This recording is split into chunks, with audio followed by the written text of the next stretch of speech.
هذا بيتنجان مثروم، وهاي بصل مثروم، وهاي بوتيتا مثرومة،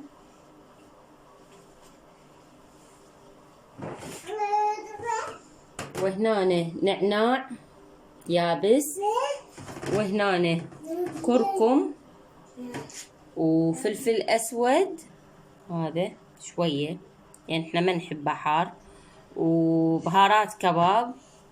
وإذا انتي حابة مثلا تخلين بابريكا، تخلين ثوم باودر، بصل باودر، أي شي حابة تضيفي، كمون، كاري، أي شي حابة تضيفيه عادي يعني. طيب الأكل هسه هنا عندنا هذا معجون خاشوقة، وعندنا هذا نعناع يابس، لأن أنا ما عندي خضرة طازجة، عندي نعناع يابس راح أخليه مكان الخضرة. نسيت أراويكم الملح والطحين. هسه شو نسوي؟ نضيف الطحين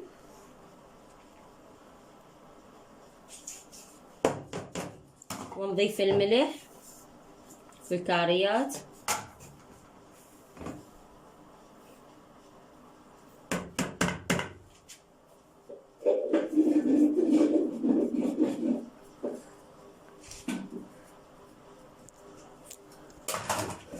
هسه نخبط.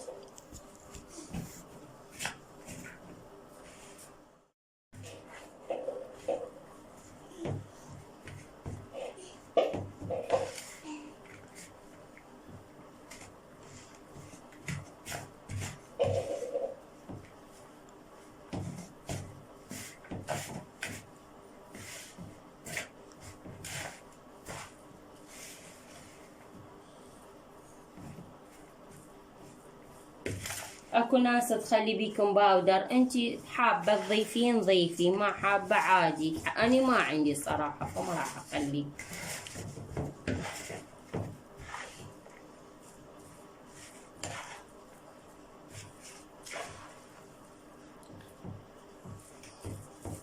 لا توقفين على حاجة، يعني هسه أنا قلت لك المقادير فلان شي وفلان شي وفلان شي.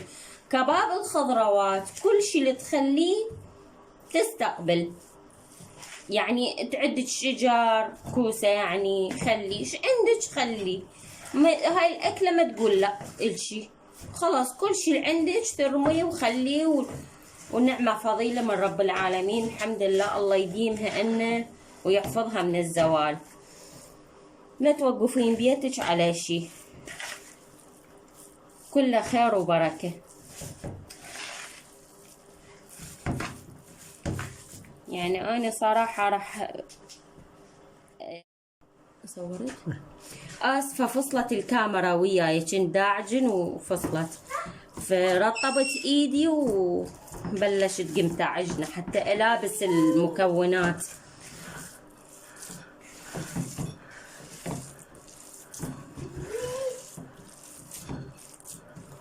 ها شوفوا كله لابسنا، هسه صارت عجينة حلوة.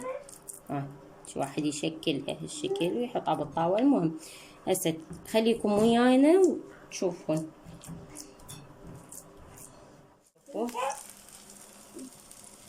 شوفوا حبيباتي، خبل. وهسه شوفوه من يطلع من الطاوة، يا عين يا سلام، خبل.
يلا بنات هسه اكمل الكمية وارجع لكم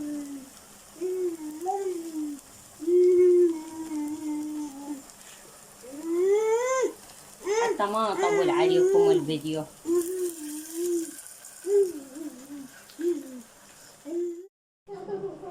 وهذا شكل النهائي للكباب الخضروات مالتنا، ويقدم ويا الكاتشب او ويا المايونيز او وياهن الاثنين، وان شاء الله يعجبكم وينول رضاكم وسهمكم العافية.